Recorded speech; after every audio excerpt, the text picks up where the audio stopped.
Assalamualaikum,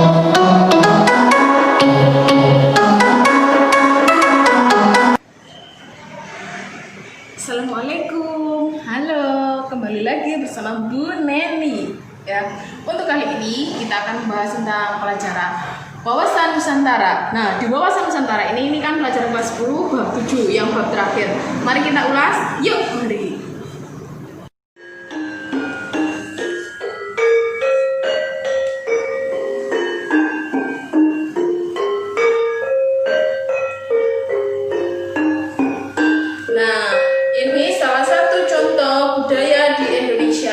Gamelan merupakan budaya negara kita. Dalam wawasan Nusantara, gamelan termasuk dalam bidang budaya. Nah, untuk lebih lanjutnya, kita mari saksikan video yang sudah saya buat ini. Yuk, mari.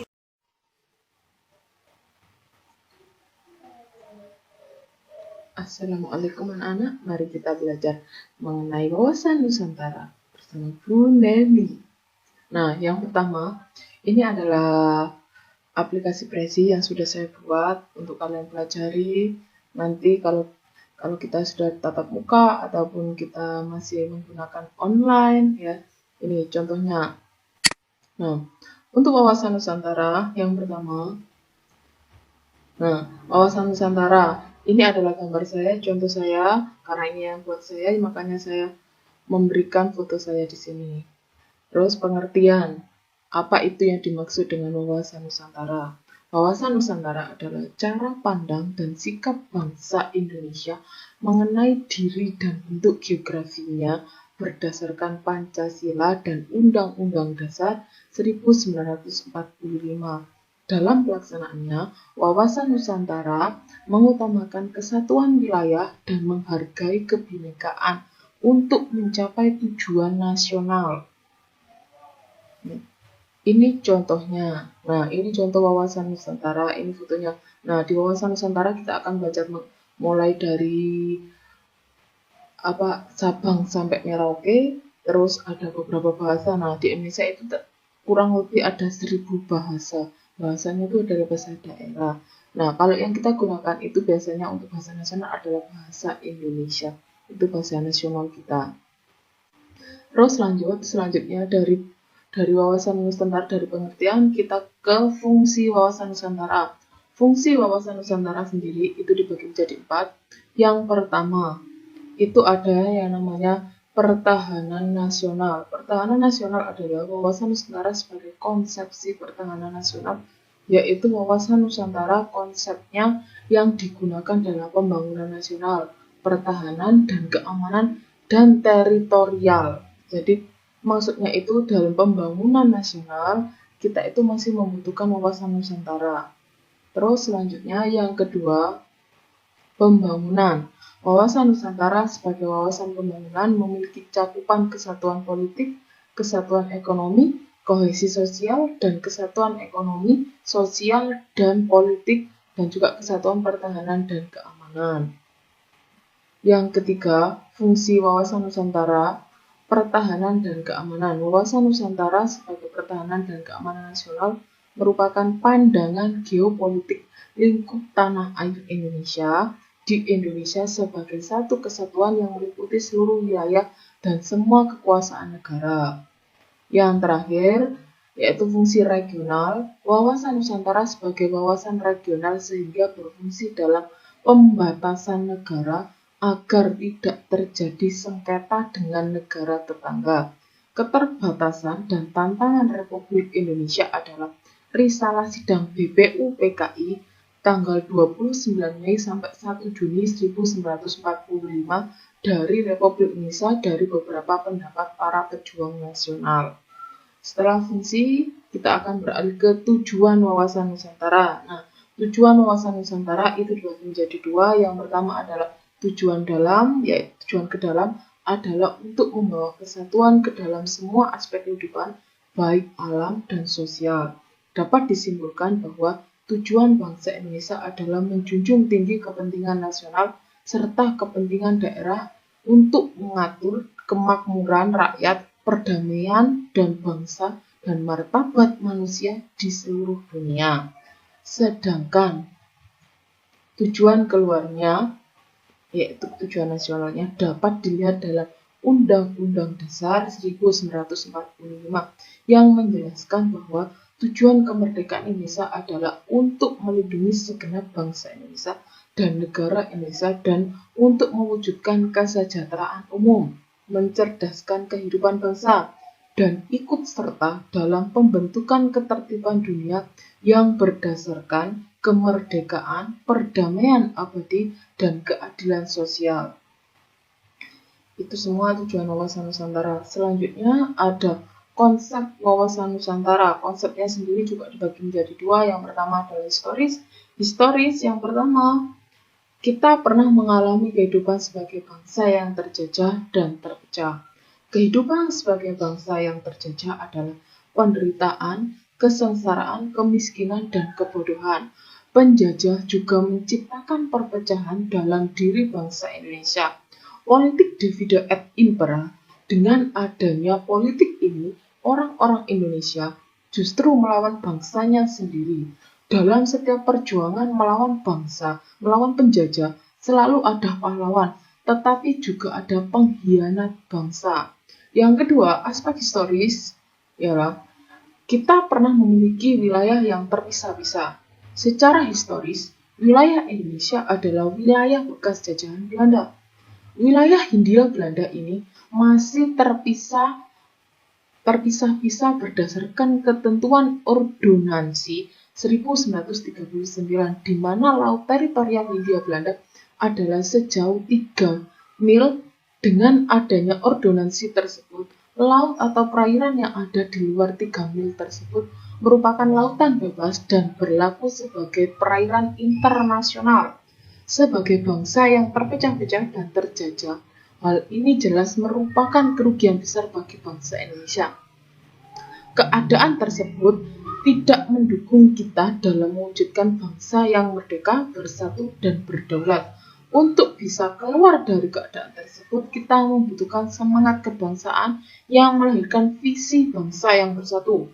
Upaya untuk mewujudkan wilayah Indonesia sebagai wilayah yang utuh tidak lagi terpisah baru terjadi 12 tahun kemudian setelah Indonesia merdeka, yaitu ketika Perdana Menteri Juanda mengeluarkan pernyataan yang selanjutnya disebut dengan Deklarasi Juanda pada tanggal 13 Desember 1957. Isi pokok dari deklarasi tersebut menyatakan bahwa laut teritorial Indonesia tidak lagi sejauh 3 mil, melainkan selebar 12 mil, dan secara resmi menggantikan Ordonansi 1939. Selanjutnya yang ketiga, keluarnya Deklarasi Juanda melahirkan konsepsi wawasan Nusantara di mana laut tidak lagi sebagai pemisah, tetapi sebagai penghubung. Undang-undang mengenai perairan Indonesia diperbarui dengan Undang-Undang Nomor 6 Tahun 1996 tentang Perairan Indonesia. Nah, Deklarasi Juanda juga diperjuangkan dalam forum internasional. Melalui perjuangan panjang, akhirnya konferensi PBB tanggal 30 April menerima The United Nations Convention on the Law of the Sea atau UNCLOS. Berdasarkan Konvensi Laut 1982 tersebut, Indonesia diakui sebagai negara dengan asas negara kepulauan atau archipelago state. Selanjutnya, aspek geososbud. Aspek geografis dan sosial budaya. Maksudnya, artinya, dari segi geografis dan sosial budaya, Indonesia merupakan negara bangsa dengan wilayah dan posisi yang unik, serta bangsa yang heterogen. Keunikan wilayah dan heterogenitas menjadikan bangsa Indonesia perlu memiliki visi menjadi bangsa yang satu dan utuh.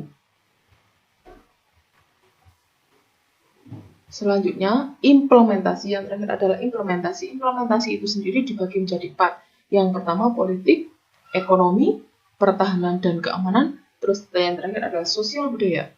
Ya, sosial.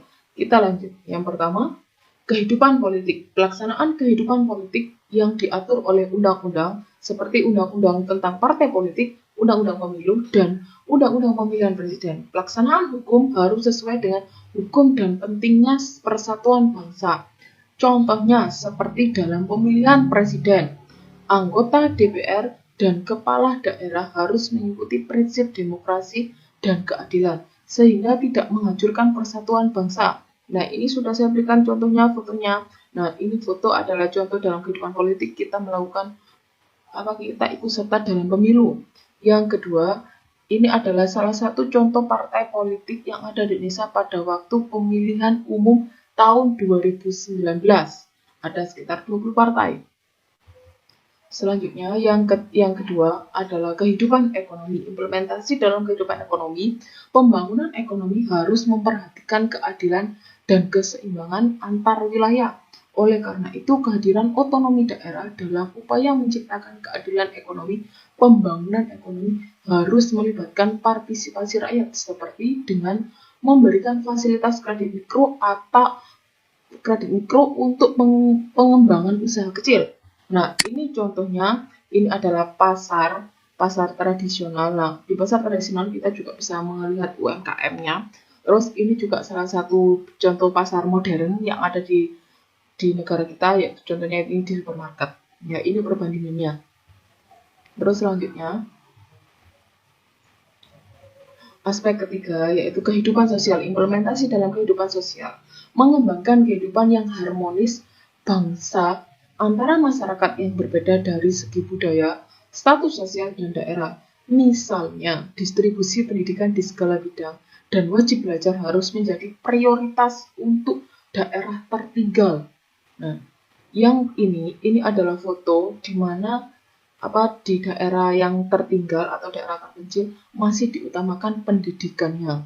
Terus yang ini contoh dari pendidikan yang ada di daerah yang sudah agak maju, sudah maju. Ya, jadi ini perbedaannya. Walaupun kita di daerah terpencil atau daerah maju, kita harus mengutamakan yang namanya pendidikan. Itu adalah prioritas utama. Selanjutnya, dalam implementasi dalam pertahanan dan keamanan. Nah, pembangunan pertahanan dan keamanan harus memberikan kesempatan bagi setiap warga negara untuk berperan aktif karena kegiatan ini merupakan kewajiban setiap warga negara, seperti memelihara lingkungan hidup, meningkatkan disiplin, melaporkan hal-hal yang mengganggu aparat keamanan, dan belajar militer. Ini contohnya. Nah, ini adalah ikut serta masyarakat dalam militer. Ini waktu perayaan 17 Agustus, sedangkan ini adalah contoh TNI di negara kita. Nah, itu adalah salah satu contoh implementasi wawasan Nusantara. Sampai di sini pembelajaran saya ucapkan terima kasih, matur suwun. Nah, ini foto keluarga saya. Assalamualaikum.